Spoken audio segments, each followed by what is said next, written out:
This is the Horse Radio Network. This is episode 205 of Horsemanship Radio, brought to you by HandsOnGloves, the all-in-one revolutionary bathing, grooming gloves. Horsemanship Radio is a part of the family of the Horse Radio Network, and today we have some real old hands on board and going to give you some good tips.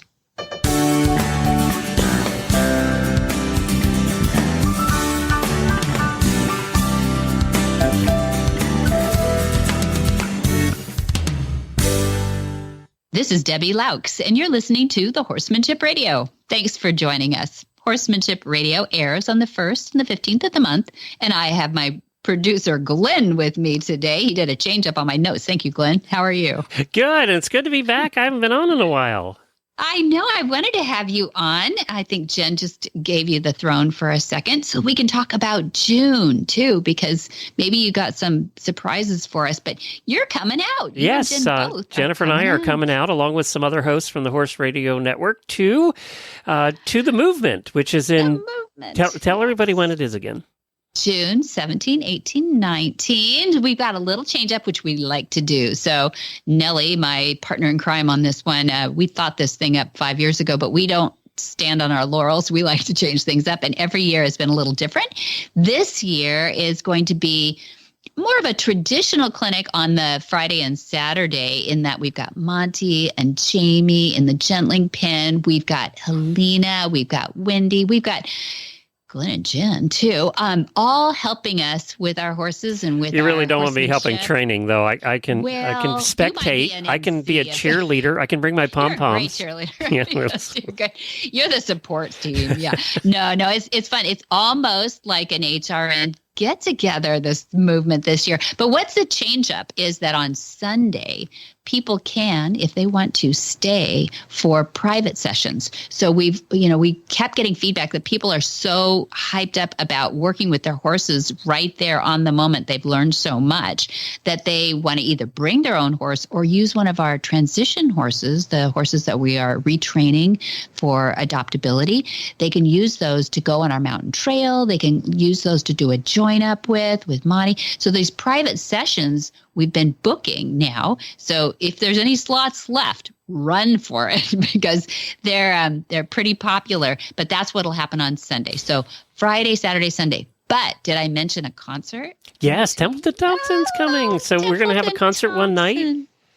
We are on Friday night. Talk about a private concert here in June. A private it's going to be so chill. Last year we kept it to 50 because it's still kind of the C word, COVID word, and we didn't know if people were going to come in June or not. And you have to make these plans so far in advance. So we kept it to 50, and we loved it so much that we're keeping a lid on it as much as we can. Maybe it creeps up to 60 or 70 because people are going to twist our arms, but it will still have that same intimate vibe to it. So we literally do have a private concert of Templeton Thompson and her new album. And she is such a good horse girl. She's just such a lover of horses, and she's just going to fit right in. She and her husband, Sam Gay, who have amazing talents in their fingertips on their guitars and in their vocal cords, and just going to be so much fun. So that's a change up for this year too. So we're really excited about that. Every year we're, we just seem to kind of hone in on what people are looking for. So we have a real local group coming from the Santa Ynez Valley too, which is really nice to get really good horsemen together. So there'll be people that you'll recognize the names of threaded through the audience, but also we're going to have a lot of auditors, aren't we, Glenn? Yeah, we have a lot of our super fans coming. And, for all of you out there that for years have complained when we do the horse lovers cruises for the Horse Radio Network that you don't do water and you've wanted a ground thing that involved horses, this is it. This is your ground thing that involves horses. You're going to have multiple hosts from the Horse Radio Network there. We're going to have Templeton Thompson there. So it's just like a cruise, actually. It's a land cruise because we have entertainment, we have food, and in this case, we have horses. That's kind of hard to do on the ship. So so there you go. It's your opportunity, and there's still tickets available, not a lot. But where do they go to get the tickets? Go to MontyRoberts.com and click on the tab at the top that says the movement, and you'll find everything there. That'll take you through the ticketing. It's just a VIP ticket this year. That's all we're offering is VIP tickets. Because you're all important. All important, and the lunches are included, and because we want everybody just to stay here and chill out, not go someplace. And I'll buy the able skeevers, okay? Oh, good. You love your able skeevers. They're little pancakes, Danish pancakes that are little balls with powdered sugar all over them. They're so good. Raspberry jam. And we will, when you go to get your tickets, definitely do that. And you have some recommendations on there for hotels and stuff too, right? Yeah, if you say Flag is Up Farms around here or Monty Roberts, they say, oh, okay, we got a discount for you. So do that. But also you might want to tack a day on the beginning or end just while you're out here. I'd be remiss if I didn't tell you that it is wine and horse country here. And so there's wine tasting in town. And did we mention that Solvang is the Danish capital of America? So it's really cute. And did we mention able skeevers? Did we mention that? I thought we forgot that part. Oh, yeah, able skier. I know you love food. It's the only reason I'm coming, Debbie. I tell you it's for the horses to make you happy, but I'm coming for the able skeevers. Yeah, I better have those in your hotel. Oh, no, you're staying in an Airbnb, you lucky boy. Yeah, we're going to have those there, too. Some people, there's a lot of Airbnbs here, too, people. So, if you find that the hotels are a turnoff, try the Airbnb route, too. But, yeah, it's going to be really fun. So go on that webpage, look and see what's left. I don't want anybody missing out and whining on me. I don't want to say next year. So, and if you do have a horse locally, or if you want to use your skills on our transition horses, you will be fully supported in doing that. Oh, and did I mention the mountain trail? Oh my gosh, you guys are going to get so excited about this mountain trail we just put in 2 weeks ago now. And we're talking middle of April as we speak here and record. And it is the coolest thing ever, Glenn. I mean, everybody has seen the cowboy curtains and the cones and the cavalettis on the ground and all that. And that's wonderful. That's what we use for our transition horses for a couple of years now. But this is like all those things that you could find if you were up on a mountaintop and going through a gate and over a suspension bridge and over a trestle bridge and down through the water and over the rocks. And it's, I know. I'm excited to see it because locally here we have a famous trainer that had one, and we used to go over all the time, and it was so much fun. It's so much fun to do it. And in the infield. So people keep asking us, is the racetrack still open? Yep, the racetrack's still open, but I had to figure out what we could do in field that's not farming, because you can't run tractors over your racetrack. And it had to do with horses, and it could have horses and people in it, but that's about it. And it had to share space with the deer. Right. Okay, well, that makes it really mountaintop. That makes it truly unique. Pretty much narrowed it down to that. So anyway, I can't wait for people to start to hear from Monty and Kristin on this episode. So we'll get right into it. But I want to brag on HandsOnGloves too. We'll do. I use them all the time. By the way, I was so happy to see they were your sponsor, because I use them on Scooter all the time. That's what I use, and he is shedding like crazy right now. Is he? Yeah, and he gets such long hair for a pony that lives in Florida. Right. He gets hair for a pony that should be living in Alaska, and he's still got some left. And I'm trying to get it off of him because it's getting to be 85, 90 degrees here. Oh, so I'm using the glove all the time. It's wonderful. It's created by animal people for animal people, and they get us. And it was founded back in 2015. Support them. They're a great company. Jay Michelson and his team are amazing. And the HandsOnGloves are better.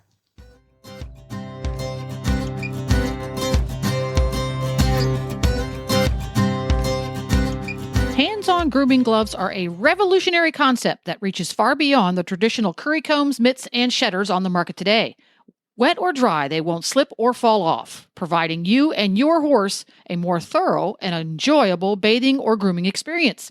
Hands-on gloves are available in 7 colors and 5 sizes, and come in pairs, so you can groom one-handed, two-handed, or even share with a friend and team groom your horse.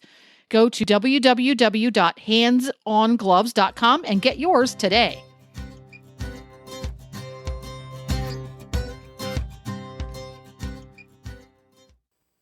So I got Monty Roberts and Mark Bolender together over a kitchen table and some Chinese food. And we were having a great time after a long day at training the trainers on the mountain trail. Monty Roberts, as you know, has won 11 World's Championships and is pretty renowned as around the world as a trainer of just about any kind of horse. Well, Mark Bolender is also renowned in the area of mountain trail competitions, and he's won 3 World's Championships. So I was sitting between 2 champions with a phone in my hand, and I started hearing some nuggets of wisdom, and I thought, I got to stick this phone out here and see. So it's going to be a little grainy for you, but I think Glenn and Jen, when they do this episode, can probably sweeten it up a little bit. But I wanted you to hear some of the words of wisdom that they talked about and the revelations that Monty talks about in tipping his hat to what Mark Bolender is doing by teaching the mountain trail courses. And completely retired from the saddle in the show ring. Completely retired from that. So what happened after that then? Well, how many racehorses have I ridden around this racetrack? I remember, no. Yeah. I've ridden, I think 3. A couple of remedial. I know remedial. I know one gelding that ran out on the racetrack badly and was trying to kill people. And I rode him myself, and I rode one mare, and I think there were 3 that I rode.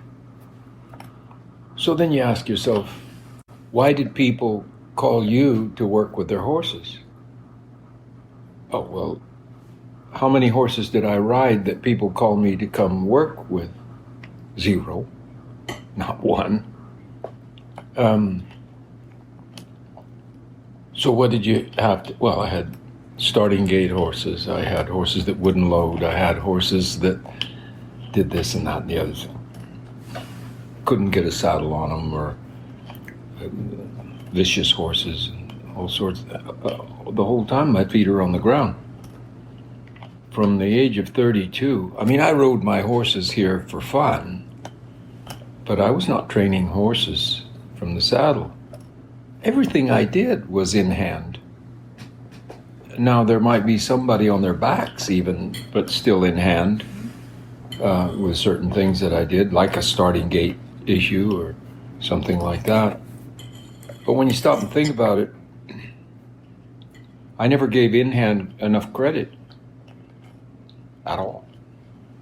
And I certainly never did enough in hand before you put the saddle on and before you got your butt in the saddle. I just never did do enough of it. I now know I never did enough of it. I would have had better horses and better luck if in hand became a more important feature of the early training. There's no question about that. If you think that this trip of yours didn't mean that much to me, it's a mistake, because it really came to me full on today. Wait a minute. I spent way more years on the ground than I did in the saddle. Way more years. It's been 60 years on the ground. I trained no more than 3 horses where I was actually training them not to do something or to do something. I'm thinking of 3. Maybe there was a few others, but more than 30,000 from the ground. Yeah, it's quite profound when you stop and think about it. Someone asked me, one of the interns down there, we were talking. What is that? Go ahead, Chuck. They were talking, wondering, why you went so much faster than I did. And I said, you're better. They better. I mean, I'm comfortable to take a month in hand before we ride to get the horse just so quiet and bold and comfortable. No theatrics, no fear, just bold. Just, they're already used to me being above them, ponying them. They're not used to that. They're used to the bit. They're used to everything. And then when Lee climbs on them, and often it's her or an intern, I don't have the theatrics. I don't have the fear. And when we go out on the trail course, those horses are walking over the obstacles. I mean, The little one that Megan's riding right now, she was Oh, Indy. Indy. She Indy's was 3.5 years old. just Ray started. mine. Yeah, Started her just like we start all of them, in hand for a month. she's now doing Now she does 180s on the everything. swinging bridge and trotting through the water and going With someone forward on her and back. just quiet as happy as can be. Do we have the perfect headset? Nope. No. I don't even worry about that right now. Unless I have a horse that's comfortable and going forward and bold and confident, I really don't have anything to train. Yeah, but you've got a much better chance of getting the perfect headset Oh gosh, yeah. when they're relaxed and, Yes. and listening to Yeah, you. so we don't even worry about that at first. Yeah. We don't even worry about it. Until they're quiet, I don't have anything to train. And Yeah. if they're fearful, I have nothing to train. If they're sweating, and we rarely have a horse even break a sweat anymore. No, we don't. Rarely. Because one of the first signs of stress is sweat. Well, sure. And then pinning of the ears, tightness of the muzzle, tightness of the eyes, a swishing of the tail, and an elevated heartbeat. And I don't consider myself even a horse trainer. I consider myself a teacher.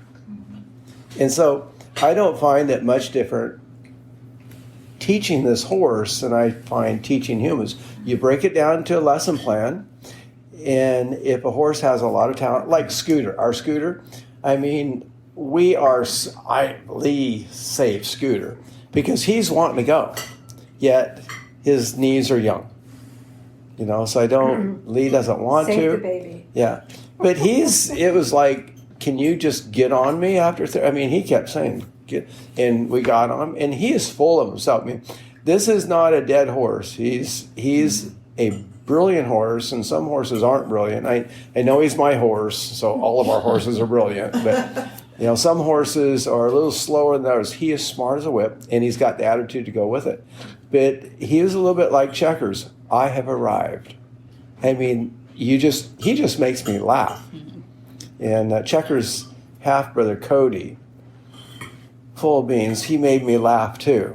But this little guy, he's a beautiful mover and a beautiful mind. And it is like, you take him out on the course to do stuff, and it's like, I will show you how it's done. I'll do a 180 for you. I'll on the swinging bridge, rolling bridge. And you know that rolling bridge when it's turned? And when they do a 180 and it's turning, that horse has to really learn to just go with it. But Joe's horse, I had it turn around on the rolling bridge. Really? Oh, yeah. No problem at all. He was like figuring it out. But he is a horse that you're just going to have to push. He's going to be an A student, but he's going to tell you he's not. And that's what he had Joe buffaloed. Mm-hmm. Joe, this horse here is eating your lunch. You know?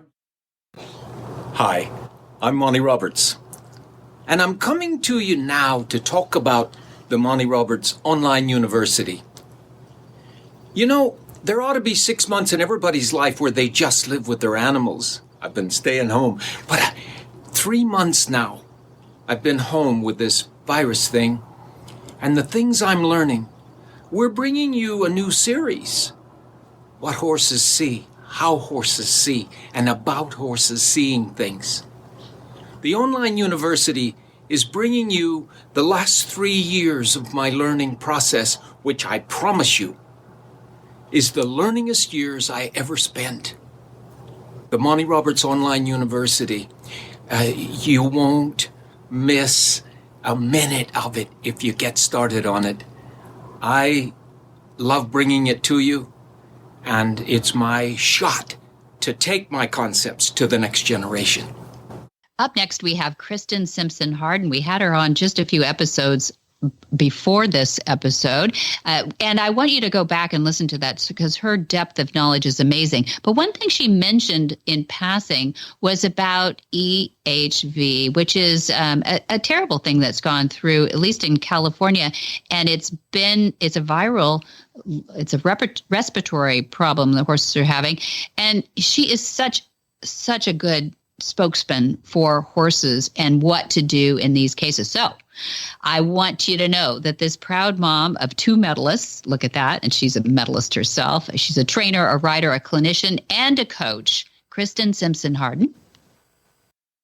Well, welcome, Kristin Simpson Hardin. I'm so glad to have you back and so soon.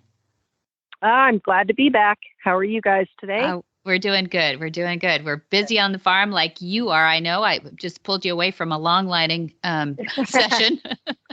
But I'm glad to have a professional and a wonderful horsewoman on the line again, because you and I were talking, and I think it's a great time to tackle this. Happens to be day 40 of home quarantine for you. Is that right? Or day 40 of the EHV and home quarantine day. Day 40 from the, in a hunter jumper world, day 40 of the initial case that happened at the Desert Horse Park in Thermal, which in turn, the way things spread and viruses travel is spread throughout California and beyond and shut us all down. So we're day 40 since that number one horse got sick in Thermal. And I've been counting the days. We're on day 14 of our home quarantine. And unfortunately, we were exposed to a horse that came from the horse park. So we are day 26 from being exposed to a sick horse that was exposed at Thermal. So different kind of days, but to be very safe, we have to be 28 days away from the exposed horse, and we have 2 more days to go. But so far, so good. We got lucky. Yes, I guess lucky is it. It's scary though, and nobody wants to go through that stress or loss of horse ultimately, too. But I thought maybe we could start with the listeners with a little bit of a background on what we're talking about here. And I pulled a little. I don't know if this is a good definition or not. You can correct it for me, because the reason we're on here is because you have compiled such a load of information and good experience now to help us through these things, as they will happen. I know the pandemic may only happen every 100 years, but with viruses, they go through the barns, don't they? Well, and the equine herpes virus, the rhino pneumonitis virus has been around forever. Mm-hmm. There's different forms of it. There's a non-neurologic form, neurologic form. There's many different deviants and mutations of the virus. And basically, it's the herpes virus, which in people is chickenpox, Bell's palsy, mm-hmm. shingles, and in horses, it can kill them. Yeah. So it is really interesting how it changes from species to species. And the non-neurologic form is there's a vaccine that helps your horse build immunity, but they've been unable to develop a vaccine that prevents the neurologic symptoms from occurring, which then turns into EHM, which is the deadly form. And what they found this year is with the mutations that happen with all viruses, EH1 non-neurologic this year in Thermal had neurologic symptoms. Oh. And those neurologic symptoms are what can kill the horse or deem it more humane to euthanize them, because they're unable to urinate, stand. There's the simple things that have quality of life. So it's a very dangerous virus, and it comes in so many forms that can be very confusing which ones you're trying to fight against. But ultimately, we need to try to fight against all the forms and all the mutations and all the variants, because they can change depending on the host and how strong or weak that animal's immune system is. Mm. So that's scary. I was looking on AEP, the American Association of Equine Practitioners, which are Association of Veterinarians and everything. And everybody is sort of, it's very scary, but everybody has been outlining and watching this progress. And there have been some new mutations and everything too. So it goes back to March 10th, I think, was maybe one of the first identified. February 10th in Thermal was the original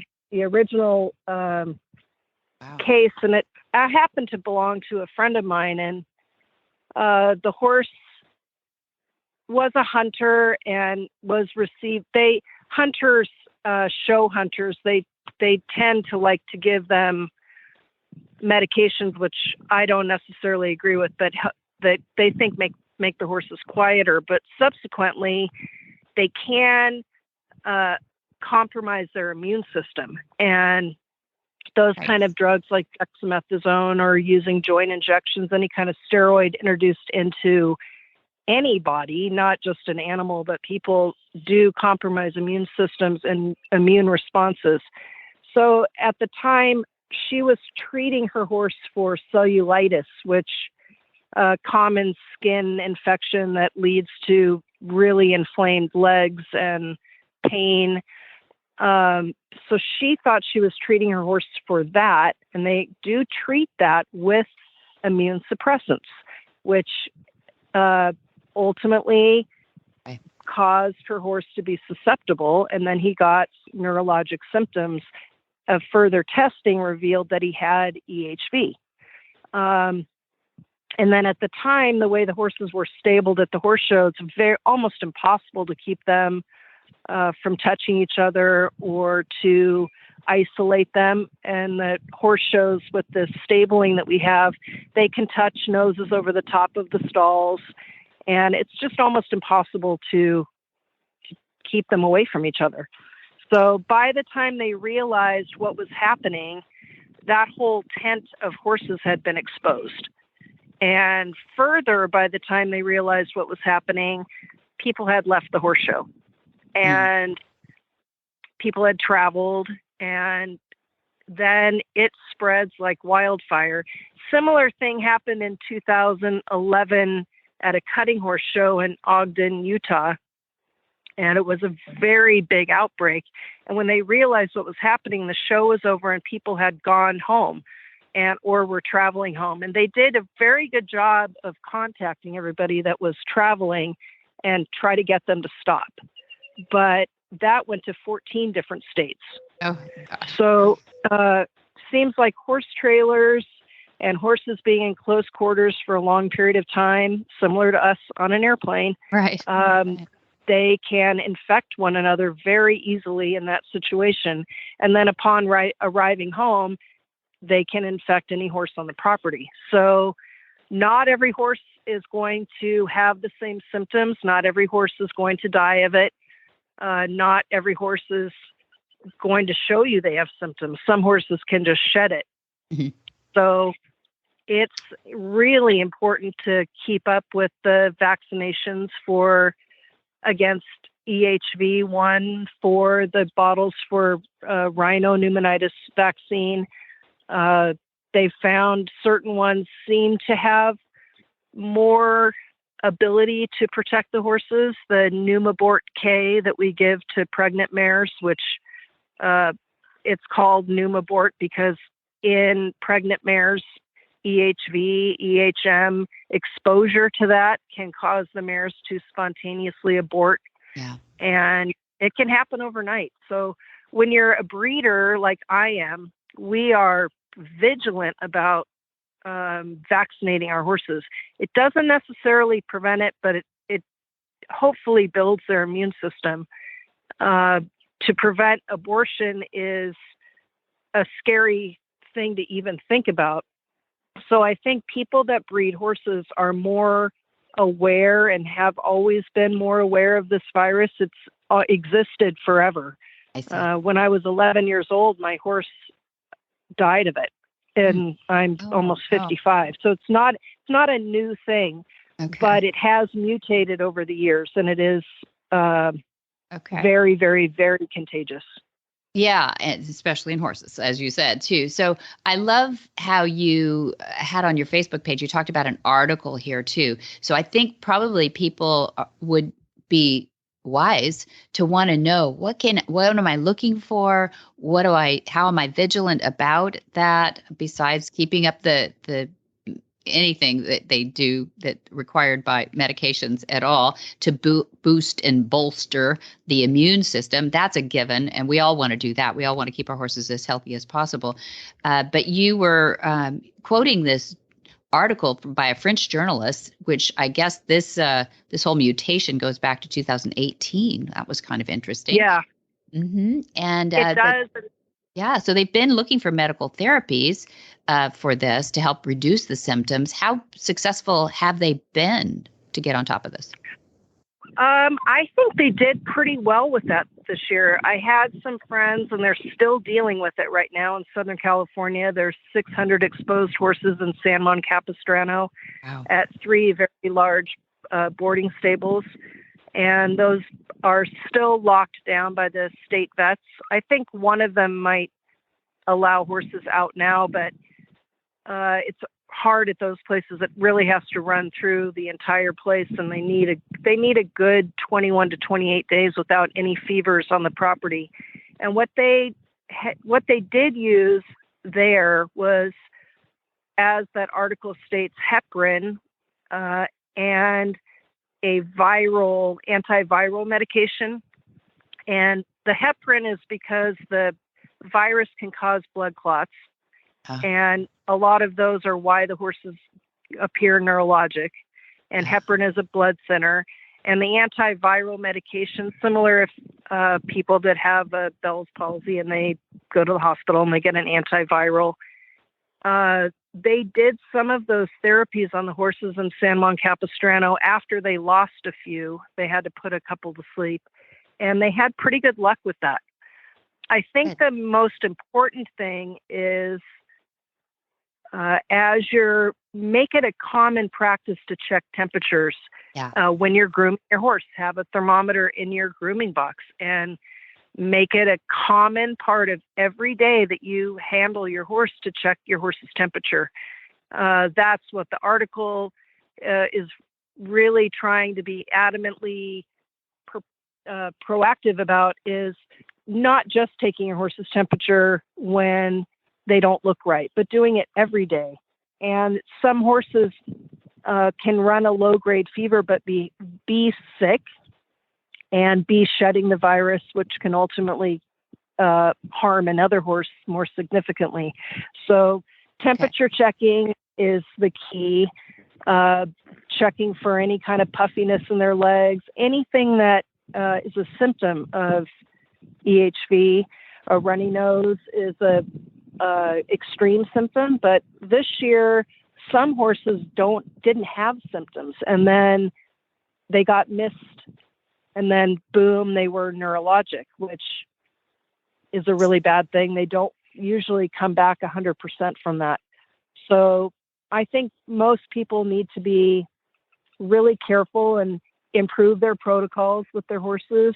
Have a bit dipping bucket that has maybe 10-to-1 bleach to water, or any kind of pine sol or anything that kills viruses, and clean your bit after you get off. And don't share water buckets, and careful about, if you're in a stable situation, not dipping the hose from bucket to bucket.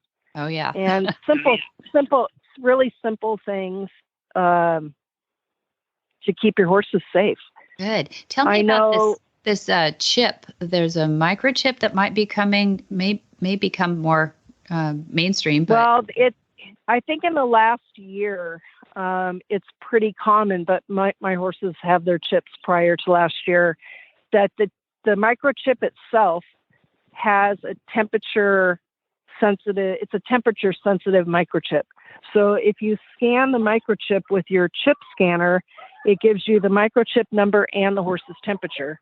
And those things, that's really handy, because rectal thermometers, although they're very accurate, some horses don't like it, and it puts the people in danger, especially if you have a lot of young horses. Yeah. So I bought one of the scanners. Unfortunately, I have 85 horses on the property, and the only animal on my property right now that has the new chip is my puppy. So Toast. Toast has gotten his temperature checked a lot. But the new foals that'll be born this year and forever forward, the new chips are available. And I think that's a really important thing. And if your horse doesn't have a microchip, it's a great thing to do it now. And then you can just scan their neck and get the temperature easily and not put yourself at risk. And the horses do get tired of having their temperature taken. As we all do, I suppose, that way. Yeah, I love that. And for those that run a big barn, lots of horses like you are too, I like the fact that you have a protocol like that anyway for a barn. If I'm reading this about the scanner correctly, it's instantly accurate, and it records the temperatures automatically on your computer or your phone with a simple little program. It does.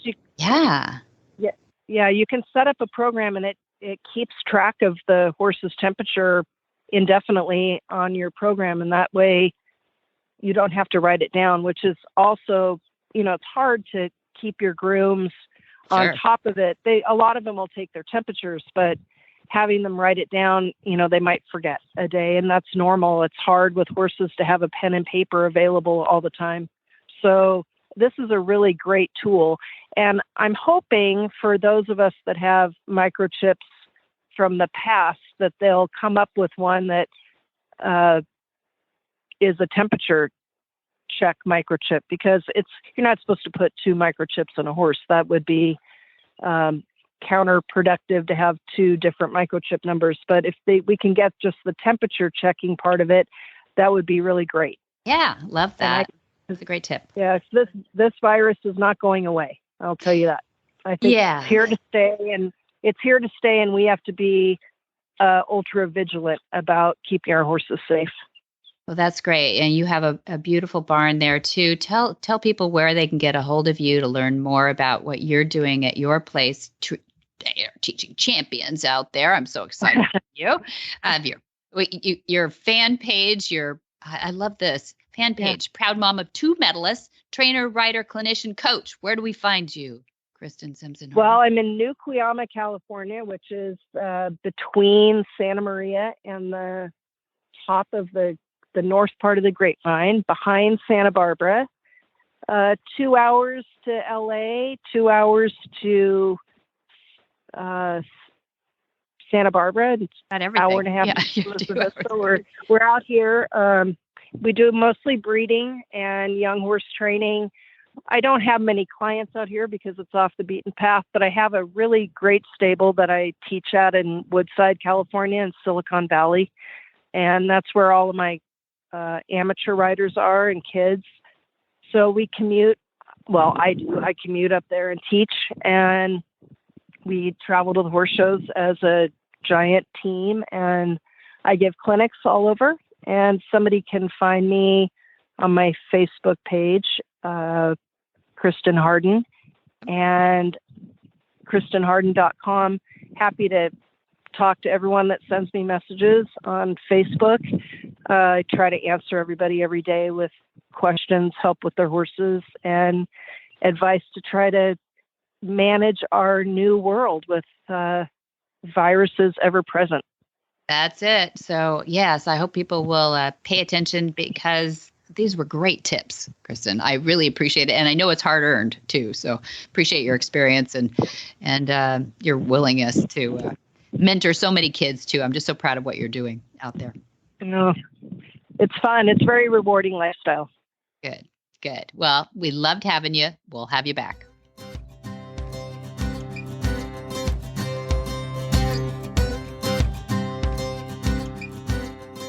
Is your horse showing signs of nervousness, inflammation, pain, or digestive issues?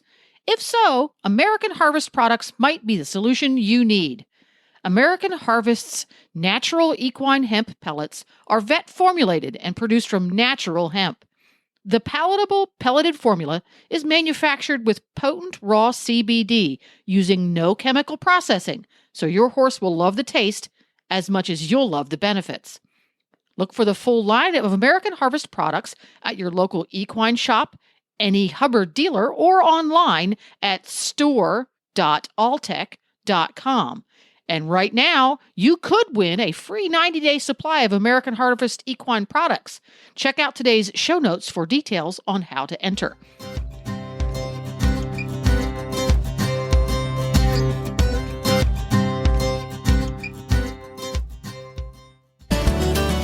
Whisper the language of the herd. Listen, you don't have to say a word.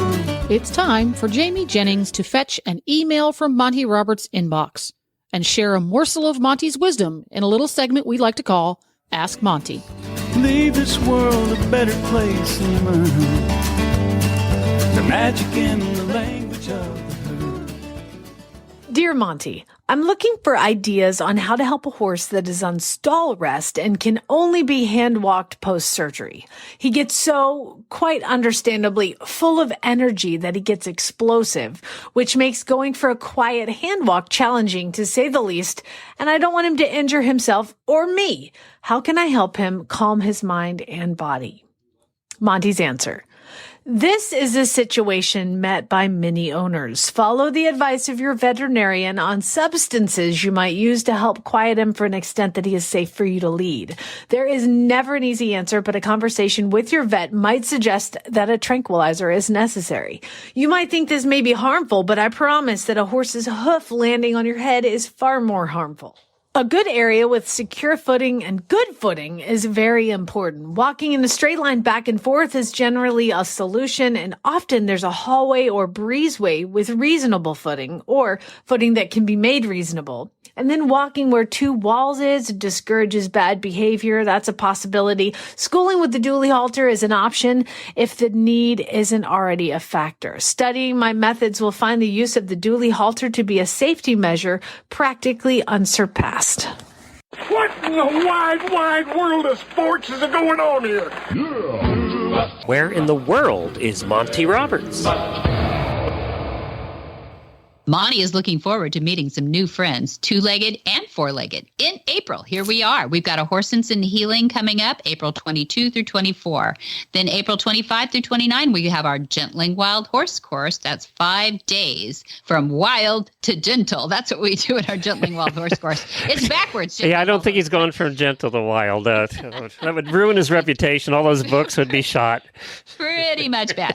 Okay, so May then we have 2 through 13 as our advanced exams. We have Denise Heinlein coming in from Germany, because she got her own one visa. Yay. And then May 16th through June 3rd, we have our advanced course. And of course, Denise is holding that. And then in June, long term, what did we talk about, Glenn? 17th through the 19th, the movement. That's where you get to meet me. Oh, and Monty's going to be there too. Our cheerleader. Yeah. Oh, yeah. And the horse trainer, Monty. Yeah. And then. Yeah, but I'm bringing the food. So let's. Well, the able keepers. Let's get our priorities straight here. And one thing we didn't mention, we were talking about the movement too, is that the 2 days right after that, so June 17, 18, 19 is Friday, Saturday, Sunday. Then following right on to that is Monday and Tuesday with Mark Bolender. June 20 through 21, that is the Mountain Trail Clinic with Mark Bolender. And I know a bunch of us are going to be there, so hurry up. It will fill fast, and we're really excited about hearing how he conquers the Mountain Trail course with his horse. For details about today's show, go to horsemanshipradio.com, where you can find links, photos, and more information about the guests. And as always, we love your feedback. Please follow us on Facebook under facebook.com/Monty Roberts, Twitter, twitter.com/Monty_Roberts, and Instagram at instagram.com/Monty_Roberts. There seems to be a theme there, Debbie. Yes, yeah. Monty_. Yep, that's right. Many thanks to our sponsors, too. We love our HandsOnGloves. We love our American Harvest Clinic, and we love our MontyRobertsUniversity.com. And be sure to visit all the other great shows, too, on the Horse Radio Network at www.horseradionetwork.com. Especially that morning show, Horses in the Morning. That's a really good one, I heard. It's a great show. It's on every day, Monday through Friday.